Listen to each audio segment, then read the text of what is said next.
Good morning and happy Thanksgiving. Thank you so much for being here with me today. I'm Rev Myron. I'm a minister with Pathways of Light. I'm also a Course in Miracles student of many years. And one of the things that I do and have done for several years now is go through the lessons. And as I do so, I ask Jesus to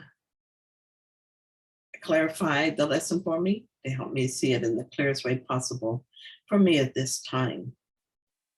And after I do that, I write whatever it is that comes into my mind. So today I'm going to share with you on A Course in Miracles, lesson 330. I will not hurt myself again today. And we'll begin by reading the lesson. Let us this day accept forgiveness as our only function. Why should we attack our minds and give them images of pain? Why should we teach them they are powerless when God holds out his power and his love and bids them take what is already theirs? The mind that is made willing to accept God's gifts has been restored to spirit and extends its freedom and its joy, as is the will of God united with its own. The self which God created cannot sin and therefore cannot suffer. Let us choose today that he be our identity and thus escape forever from all things a dream of fear appears to offer us. Father, your son cannot be hurt. And if we think we suffer, we would fail to know our one identity we share with you.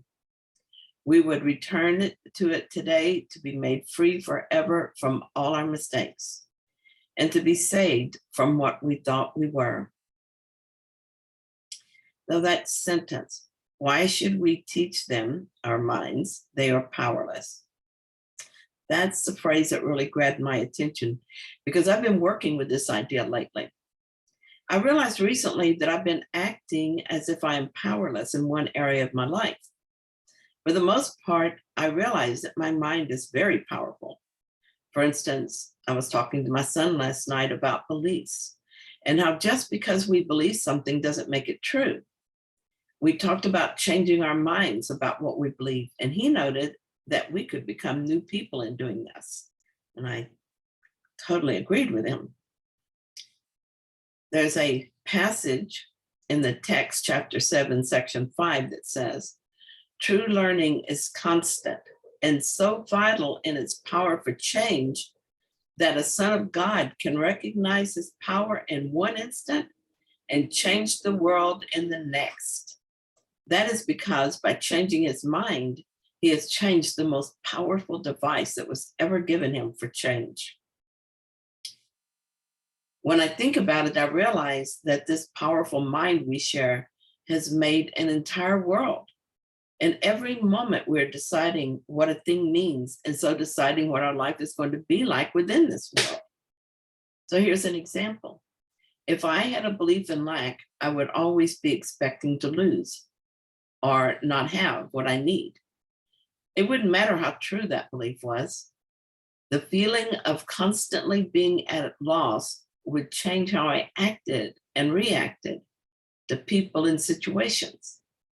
For instance, if I was worried about not having enough, I would resent people who wanted some of what I had. Their need would feel like an attack, and I would want to defend myself.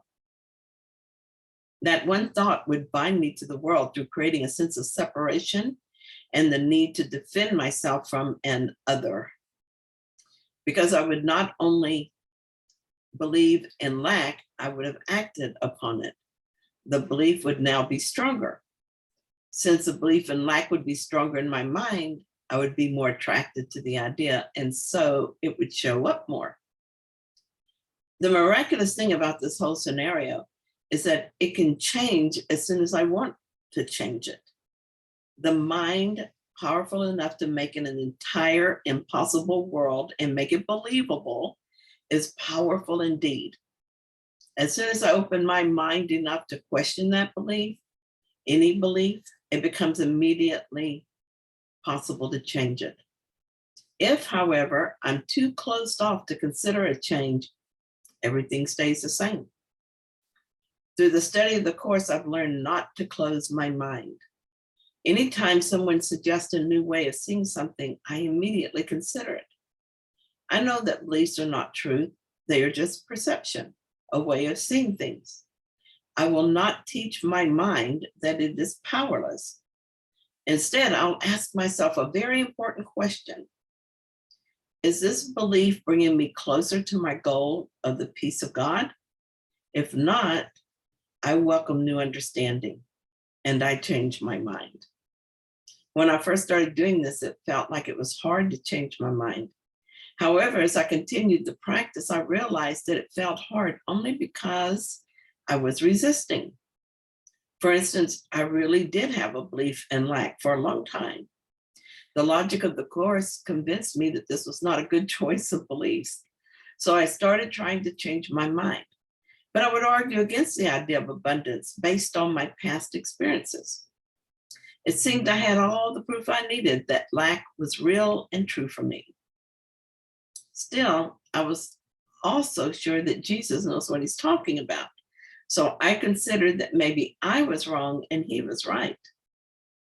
I kept watching for signs of a lack, belief in lack. I would then choose to release that thought. I would often pick it back up, but I would just release it again. I continued that simple practice until my mind flipped. Now I believe in abundance and expect abundance. My life feels very different in that area.